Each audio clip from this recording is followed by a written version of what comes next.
Welcome everyone, my name is Brendan Snyder. Thank you so much for joining me.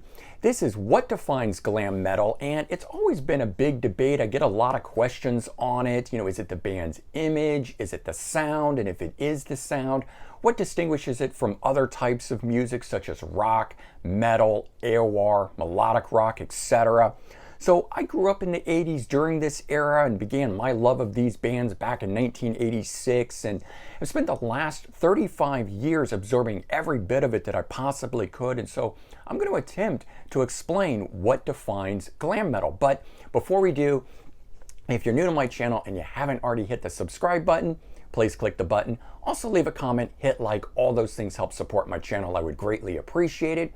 And if you enjoyed this video or know someone that would, please share it out on social media as well. I would also appreciate that.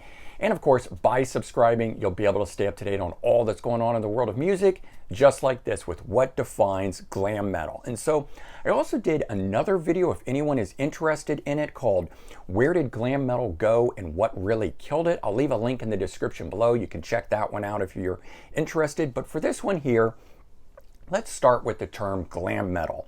And so it was a term that was used at the time. That is why I choose to use that term over other ones like hair metal or hair bands.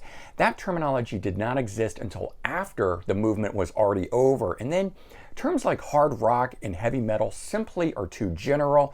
It doesn't define the era or the sound properly.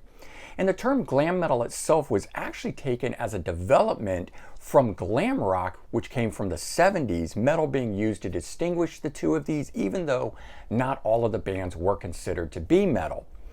But in order to get a full picture of this, I think we have to jump back a bit and discuss the genre's history. And so it was built upon the sound of the 70s, bands like Aerosmith, Van Halen, but the roots were laid in 1981 with Motley Crue and then further developed in 1983 by bands like Rat and Dokken. Glam metal then really began in 1986 and peaked in 1991.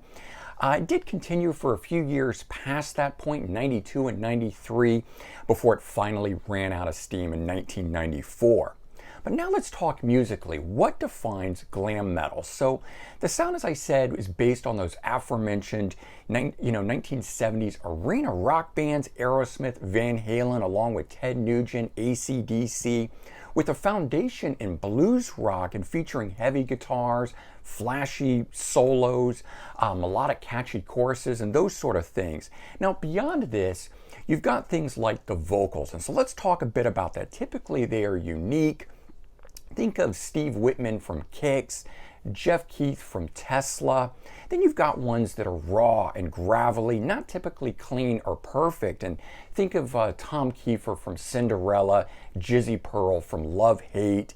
And they're usually full of attitude and swagger. Think of Axl Rose from GNR, perfect example of that. Also Sebastian Bach from Skid Row. And they're generally in the higher register.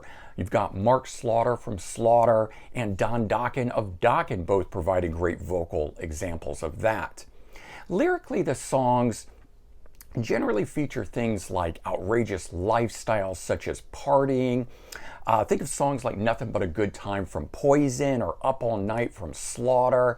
They're about excess, like A Little Ain't Enough from David Lee Roth or Can't Get Enough from Winger. Of course, they're always about love. Don't Know What You Got Till It's Gone by Cinderella or To Be With You by Mr. Big, one of the last big hits out of the era in 1992. Of course, they're also dealing with sex at the same time. I mean, so many songs were about sex. You've got Hard as a Rock by the Bullet Boys, Naughty Naughty by Danger Danger, Cherry Pie by Warrant. That list could just go on and on. Then about drugs and alcohol, Night Train by Guns N' Roses. I mean, basically the entire debut album by Guns N' Roses is based on drugs and alcohol. Blackout in the Red Room by Love Hate. And then you've got songs about rebellion. One of the best representations of that would be Youth Gone Wild by Skid Row. And they're not necessarily too deep, generally not taking a stance politically. And when they did get serious, it would be about things like suicide. You have Don't Close Your Eyes by Kix and Fly High Michelle by Enough's Enough.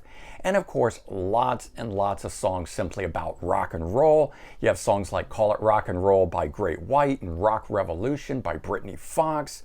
And let's not forget the over-the-top flashy guitarists that are part of these bands like Reb Beach from Winger, CeCe DeVille from Poison, Bill Laverty from Firehouse, Slash from GNR, and of course we can't not mention Eddie Van Halen from Van Halen, even though I feel like Van Halen elevated themselves above and beyond glam metal. They still partook in all of that all the way through, Eddie Van Halen being a huge influence on it all.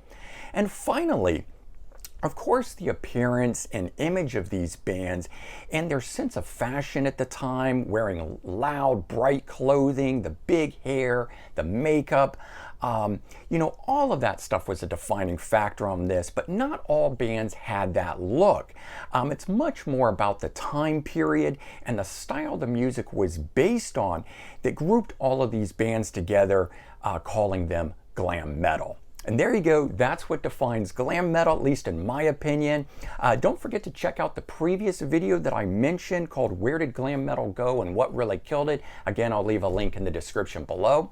Hope you guys enjoyed this, and if you did, please remember to comment, like, and subscribe. Let me know your thoughts. I hope everyone has a great day. Take care, and I'll talk to you all real soon. Bye, everyone.